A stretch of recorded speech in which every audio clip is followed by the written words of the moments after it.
something you don't see every day. Peugeot's answer to the ever-growing SUV market in South Africa. The 3008 GT.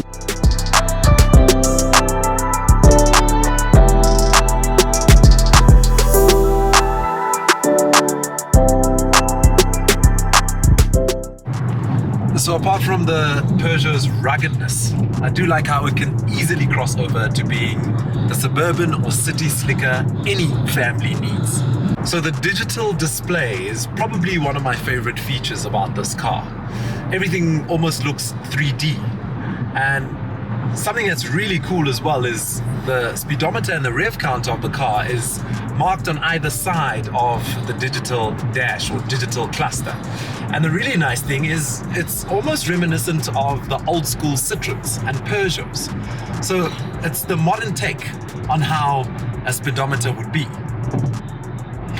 Apart from that, there's really nice knobs and nigglies and buttons to touch here. They look the part. They look fancy as hell. And then there's the red seats that just give this car that cool factor, or it gives it that funky factor. What I don't get though is the play on the black, and then this touch of wood, and then onto the green. I would have had it black everywhere, contrasting with the red. But I mean, that's just my personal preference on the car. Talking about the car, it's a 1.6 turbo petrol engine, and that's something that Peugeot has been using for quite some time now. It's their trusted engine, which does quite well when it comes to performance. Not a lot of punch, but I mean enough to move the family around, especially if everybody was occupying all the seats. Now when it comes to the infotainment system of the car, I find it quite easy to touch when it's time to touch the screen or turn off the screen or get into your audio settings, etc. But I found it a little difficult to navigate from the aircon to changing the radio station, or even connecting my phone to be able to play music. And talking about music, this has got a focal sound system.